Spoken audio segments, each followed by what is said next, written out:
வணக்கம். புதுக்கோட்டை மாவட்டம் கந்தர்வக்கோட்டை அருகே வளவம்பட்டி என்ற கிராமத்துல மூங்கில் ஐயனார் கோவில். இந்த மூங்கில் ஐயனார் கோவில் 8 கரையை சேர்ந்த குடும்ப குழுக்களுக்கு சொந்தமான இது கோவில். அதாவது முக்குளத்தூர் சமூகத்தை சேர்ந்த அந்த 8 பாரம்பரிய அந்த குடும்பத்திற்கான கோவில். அது அறநிலைத்துறை கட்டுப்பாட்டில் இருக்கு. வருடம் மிகவும் சிறப்பான முறையில ஆடி மாசம் திருவிழா நடத்துறாங்க. இதுல பட்டியல் சமூகத்தை சேர்ந்த மக்கள் கோயில வழிபடுறாங்க.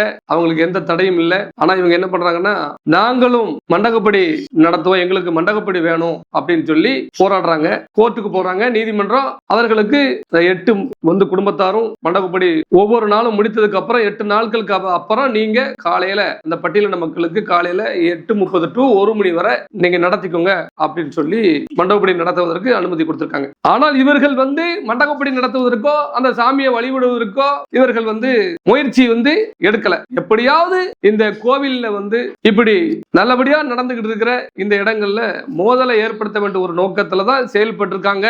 அந்த எண்ணத்துலதான் இந்த மண்டபப்படி கேட்டிருக்காங்கிறது இந்த விஷயத்துல தெரிஞ்சிச்சு. ஒரு கோர்ட் நீதிமன்றத்தோட ஆன 1 மணி வரை. அதன் பிறகு இவர்கள் 4 மணிக்கு அடுத்ததாக பரம்பரை நடக்கக்கூடிய அந்த கட்டுகளை செய்ய விடாம உற்சவர் சிலையை நாங்க தூக்குவோம் அப்படின்னு சொல்லி மிகப்பெரிய லெவல்ல போராட்டம் ஆர்ப்பாட்டம் நடத்தி, ஏன்னா தெரிஞ்சிச்சுல ஒரு கோவில், ஒரு உள்ளூர்ல ஒரு கோவில் இருக்கிற அந்த கோவில் திருவிழாவை கெடுக்கணும்னு நினைச்சுதான் இந்த வேலையை செஞ்சிருக்காங்க. அதுல விடுதலை சிறுத்தை கட்சிக்கு பங்கு இருக்குன்னு சொல்லி மக்கள் சொல்லுதாங்க. விடுதலை சிறுத்தை கட்சிக்கு இதுதான் வேலை அப்படிங்கிறது தமிழ்நாட்டில் உள்ள ஒட்டுமொத்த பிசிஎம்பிசி மக்களும் பார்த்துக்கிட்டே வராங்க, தெரிஞ்சுக்கிட்டே வராங்க. தமிழ்நாடு அரசும் இதை தெரிஞ்சுக்கிடணும். மாநிலம் முழுவதும் இவர்கள் இப்படி பல்வேறு கோவில்கள்ல கோவில் விவகாரங்கள்ல வேண்டுமென்றே தலையிட்டு மோதலை ஏற்படுத்துகிறார்கள். ஒரு செங்கலை கூட மூங்கில் ஐயனார் கோவில்ல ஒரு செங்கல் கூட இவங்க வாங்கி கொடுத்து கட்டவும் இல்ல. யாரோ ஒருவர் கட்டி வைத்த கோவில்ல நாங்க வழிபடணும் சொன்னா ரைட், ஓகே, சரி வாங்க சாமி கும்பிடுங்க, ரைட் அப்படிங்களா. ஆனா வேண்டுமென்றே எங்களுக்கு அந்த உரிமை வேணும், இந்த உரிமை வேணும் சொல்லி கேட்டு மோதலை ஏற்படுத்தியிருக்காங்க. அந்த மோதலின் விளைவுல கிட்டத்தட்ட 41 மீது பிசிஆர் வழக்கு பாய்ந்துள்ளது. அப்பாவி மக்கள் நான் வழிபட, அதாவது இந்த ஊர்ல கூட இருந்து தகவல்கள் என்ன தகவல்னா, அந்த ஊர் மக்கள் அங்குள்ள பட்டியலின மக்கள் சரி ஓரளவு நம்ம இணங்கி போகும் சாமி கும்பிடணும்னு நினைக்கும் போது கூட விடுதலை சிறுத்தை கட்சியை சேர்ந்தவங்க தான் அந்த மாதிரி சாலை மறியலில் ஈடுபடுவது, மக்களை ஈடுபட செய்வது. ஏனென்றால் எந்த ஒரு சாலை மறியல் என்றாலும் அந்த மக்கள் போராட்டத்தில் எங்கு இருந்தாவது அங்கிருந்து பகுதியிலிருந்து விடுதலை சிறுத்தைகள் கட்சியை சேர்ந்தவர்கள் சாலையில் அமர்ந்துள்ளார்கள், அந்த மக்களை தூண்டி விடுவார்கள். இதெல்லாம் தமிழ்நாடு முழுவதும் ஆட்சிக்கு கெட்ட பேர். இவங்களோட நோக்கம் வேற எதுவுமே இல்ல. ஆட்சியிலே இருந்துகிட்டு, கூட்டணியில இருந்துகிட்டு, பதவியும் பெற்றுக்கிட்டு தமிழ்நாடு முழுவதும் திரு விஜய் அவர்களுடைய ஆட்சிக்கு கெட்ட பெயர் ஏற்படுத்த வேண்டும். பிசி எம்பிசியோட வாக்குகள் இனி அவருக்கு விழக்கூடாது.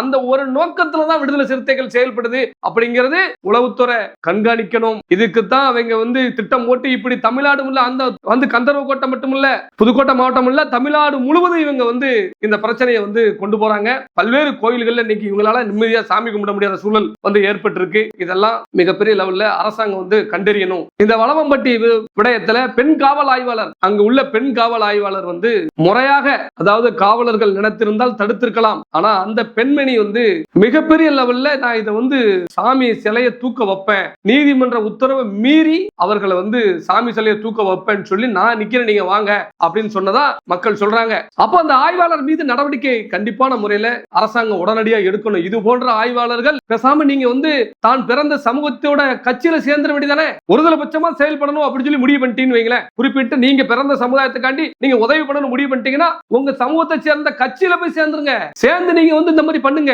காவல்துறையில இருந்துகிட்டு இதை செய்யக்கூடாது. இப்போ உயர் அதிகாரிகள் உடனடியா அந்த காவல் ஆய்வாளர் மீது வளவம்பட்டி இந்த சாதிய மோதலுக்கு இருக்கிறதா தகவல் வரும். அந்த ஆய்வாளர் மீது கடும் நடவடிக்கை தேவை. 41 பேர் மீது பிசிஆர் வழக்கு அப்படின்னு பொதுவா போட்டீங்கன்னா 41 பேருக்கு என்னென்ன ரோல், அதுல கூட்டத்தில் நின்றவங்க, வீடியோல நின்றவங்க, அத்தனை பேர் மீது எப்படி தமிழ்நாடு முழுவதும் இப்படி எப்படி 40 பேர் 50 பேர் மீது பிசிஆர் வழக்கு போடுறேன்னு கேக்குறேன். ஏன்னா ஒரு ஊரா கொத்தா பிசிஆர் வழக்கு போடுங்க, அப்பதான் இவங்களை நம்ம கட்டுக்குள்ள கொண்டு வர முடியும் அப்படின்னு ஒரு நோக்கத்துல இவங்க எல்லாம் செயல்படுறாங்க. அதுல வரக்கூடிய அந்த பணம் யாரும் அப்ப விட்டு பணத்தை குடிக்க, பிசிஆருக்காண்டி குடிக்கல, பணம் குடிக்கல, அவங்களுக்கு நிவாரண நிதியை குடிக்க, யார் அப்ப விட்டு பணம், எங்க பணம், நாங்க வரி கட்டுற பணம். அரசாங்கம் கடும் நடவடிக்கை இந்த மாதிரி குழுக்கள் மீது எடுங்க. இது எப்படின்னா, இது போற போக்க பார்த்தா இது நல்லதுக்கா தெரியல. தமிழ்நாடு முழுவதும் இவர்களுடைய அராஜகம் எப்படின்னா மிகவும் அதிகமாக இருக்கு. பிசிஎம்பிசி மக்கள் கடுமையான முறையில பாதிக்கப்பட்டுட்டே வராங்க. வளவம்பட்டி விவகாரத்துல உடனடியாக மாண்புமிகு முதல்வர் தலையிட்டு இந்த பிசிஆர் வழக்கை ரத்து செய்யணும். உயர்நீதிமன்ற உத்தரவை மீறிய இந்த கும்பல்களை சாலை மறியல் பண்ணாங்களா, எத்தனை பேர் மேல வழக்கு போட்டிருக்கீங்க, எத்தனை பேர் மீது மீது வழக்கு போட்டு கிட்டத்தட்ட 500 பேர் கிட்ட வந்து சாலை மறியல் பண்ணாங்களா, அத்தனை பேர் மீது ஏன் வழக்கு பதிவு பண்ணல? அப்படி வழக்கு பதிவு பண்ணியிருந்தா அதை ஏன் வந்து சேனல்கள்ல போடல, ஏன் மீடியால போடல? ஏன் பிசிஆர் சட்டத்தை போட்டதை மட்டும்தானே நீங்க வந்து போடுறீங்க மீடியாலையும் ஊடகத்திலையும்? அப்ப அவர்கள் மீது என்ன நடவடிக்கை எடுத்தீங்க? சாலையை மறிச்சு மக்களை வந்து செல்ல விடாம மக்களுக்கு வந்து இடையூறு வந்து வைத்த இவர்களை ஏன் கைது செய்யல? ஏன் அவங்களை கைது பண்ணாம இருக்கீங்க? அதனால அந்த குறிப்பிட்ட அந்த காவல் நிலையத்தில் உள்ள காவல் ஆய்வாளரை வந்து உடனடியா விசாரிக்கணும். அதாவது பிசிஆர் சட்டம் போடணும்னு சொல்லி முடிவு பண்ண உடனே அந்த ஊர்ல இருக்கிற வயசானவங்க, கண்ணு தெரியாதவங்க, கால் நடக்க முடியாதவங்க, ஊர்ல எத்தனை பேர் இருக்கலாம் அத்தனை பேர் மீதும் பிசிஆர் வழக்க போட்டுறது. அப்ப சட்டம் வந்து ஒருதலைபட்சமா வந்து காவல்துறை வந்து செயல்படுது அப்படின்னு சொல்லி எல்லாத்துக்கும் ஒட்டுமொத்த மக்களுக்கும் அது ஒரு மிகப்பெரிய கொந்தளிப்பை ஏற்படுத்தும். அதனால தயவு செய்து சொல்றேன், இந்த 41 பேர் மீதான அந்த SCC சட்டத்தை உடனடியா அரசாங்கம் ரத்து பண்ணணும். இதுக்கு மோதலுக்கு காரணமா இருந்த, அதாவது பிரச்சனை வரும், இவ்வளவு காவலர்கள் இருந்து எப்படி மோதல் வந்துச்சு? எப்படி 4 மணிக்கு மேல ஏன் வந்து கோயில் சிலை, அது எப்படி உற்சவர் சிலையை தூக்குறதுக்கு நீங்க எப்படி வரலாம்? நீதிமன்றம் உங்களுக்கு 1 மணி வரைக்கும் டைம் கொடுத்திருக்கு. அப்ப அதை மீறிய யாரு? மீற வச்சது அந்த இன்ஸ்பெக்டர் அப்படின்னு தான் சொல்றாங்க. அந்த இன்ஸ்பெக்டரை கைது பண்ணுங்க, அந்த காவல் ஆய்வாளரை உடனடியா கைது பண்ணுங்க. அவங்களை கைது பண்ணாம இந்த விஷயத்துக்கு வந்து முற்றுப்புள்ளி கிடைக்காது. அதனால ஒருதலைபட்சமா செயல்படக்கூடிய அதிகாரிகளை உடனடியாக, அது எந்த அதிகாரிகளும் இல்ல, எல்லாம் விசாரிச்சாச்சு, அந்த காவல் ஆய்வாளர் தான் இவ்வளவுக்கு காரணம் அப்படின்னு சொல்லி சொல்றாங்க. உடனடி நடவடிக்கை வந்து இதுல தேவைப்படுது. இந்த வளவம்பட்டி விவகாரத்துல காவல்துறையினர் வந்து 41 பேர் மீது வந்து வழக்கு பதிவு பண்ணிருக்கீங்க. கம்ப்ளைண்ட் கொடுத்த உடனே ரைட் ஓகே எஃப்ஐஆர் போட்டிய, அதுக்கப்புறம் மற்ற சிலர்னு சொல்லி போட்டிருக்கீங்க. இவர்கள் எல்லாம் தேடுகின்ற, நாங்க வந்து தேட போகிறோம், அவர்களை வந்து கைது செய்ய போறோங்கிற இப்படி ஒரு அடிப்படையில சென்று எங்க மக்களை வந்து எந்த காரணத்தை கொண்டும் தொந்தரவு செய்யக்கூடாது. இது வந்து முழுக்க இது திட்டமிட்டு நடந்த ஒரு வன்முறை. அதனால் இந்த வன்முறைக்கு காரணமானவர்கள் மீது கடும் நடவடிக்கை எடுங்க. தவறு செய்தவர்கள் யாரா இருந்தாலும் அவர்கள் வந்து தண்டிக்கப்படலாம், மாற்று கருத்தே கிடையாது. மக்கள் வந்து கோவிலுக்கு வந்து ஒரு பொங்கல் வைத்து வழிபட்டு கொண்டிருக்கும் போது பொங்கல் பானையெல்லாம் தட்டி விட்டு ஒரு சில பிரச்சனைகள் வேண்டுமென்றே பண்ணும்போது ஒரு சில பேர் உணர்ச்சி வசப்பட்டதான் செய்வாங்க. அவர்கள் மீதெல்லாம் வழக்கு பதிவு பண்ணியிருக்கதா தகவல் வந்திருக்கு. அதனால மாணவர்கள் மீதும் பெண்கள் மீதும் உள்ள வழக்குகளை உடனடியாக ரத்து செய்யணும். இதை வைத்துக் கொண்டு எங்க மக்களை தொந்தரவுபடுத்துவதோ அவர்களுக்கு மன உளைச்சலை ஏற்படுவது மாதிரி இருந்திருந்தால் கண்டிப்பான முறையில மாண்புமிகு முதல்வர் இதில் தலையிட்டு உடனடியாக அவர்கள் மீது நடவடிக்கை எடுக்க வேண்டும் என்று நாங்கள் கேட்டுக்கொள்கிறோம். தமிழ்நாடு முழுவதும் இவர்கள் இப்படி பல்வேறு பகுதிகளில் பிசி எம்பிசி மக்கள்கிட்ட தொடர்ந்து மோதல் போக்கை கடைபிடித்துட்டு வராங்க. இது வந்து உளவுத்துறை தீவிரமா விசாரணை பண்ணணும். எதனால ஆட்சிக்கு கெட்ட பேர் ஏற்படுத்த வேண்டும் என்ற நோக்கத்தில் பண்றாங்களா, என்ன யாரோட தூண்டுதல் இவங்க பண்றாங்க, என்ன அஜெண்டா இவங்களுக்கு, இதெல்லாம் உளவுத்துறை வந்து இவங்களை அத்தனை பேர் விசாரிக்கணும்னு சொல்லி நான் தாழ்மையோடு கேட்டுக்கொள்கிறேன். கந்தர்வகோட்டை புதுக்கோட்டை மாவட்டத்தில் உள்ள ஒட்டுமொத்த முக்கோணத்திற்கும் நான் பதிவு பண்ணக்கூடியது இதுதான். நீங்க அனைவரும் ஒற்றுமையோடு செயல்படல, வளவம்பட்டியில மட்டும்தானே பிரச்சனை, நமக்கு என்ன, என்னமோ நான் நாசமா போயிட்டு போறோம் அப்படின்னு முடிவு பண்ணீங்கன்னா அடுத்து நீங்களும் பாதிக்கப்பட்டுட்டே இருப்பீங்க. அதனால ஒன்றுபட்ட மக்களா ஒரே குலத்தான் ஒரே குலமா இருந்து அத்தனை உறவுகளும் ஒன்று திரண்டு இந்த வளவம்பட்டி மக்களை நாம் அனைவரும் ஒன்று திரண்டு வந்து பாதுகாக்க வேண்டும். அவர்களுக்கு ஒன்று என்றால் நாமும் போராட்டத்துக்கு வந்து தயாராக வேண்டும் என்று இந்த காணொலி வாயிலாக நான் தெரிவித்துக் கொள்கிறேன். அதாவது பரம்பரையா உள்ள ஐதீகப்படி உள்ள உற்சவர் சிலையை வந்து அதிகாரிகள் வந்து யாருடைய உத்தரவுல நீங்க எல்லாம் தூக்கிட்டு போனீங்க? நீங்க தூக்கிட்டு போனதை தாங்க முடியாம தான் எங்களுடைய மக்கள் வந்து போராட்டம் நடத்திருக்காங்க, ஆர்ப்பாட்டம் நடத்திருக்காங்க. அதன் பிறகு வந்து நேரடியா உயர் அதிகாரிகள் தலையிட்டு நேரடியாக வந்து சத்தம் போட்டு, அதாவது என்னன்னா கண்டிச்சிருக்காங்க. இந்த சிலையை யார் அவங்களை வந்து எடுத்து வர சொன்னா அப்படின்னு சொல்லி உயர் அதிகாரிகள் கண்டிச்சு தான் திருப்பி அந்த சிலையை கொண்டு போய் வந்து வச்சிருக்காங்க.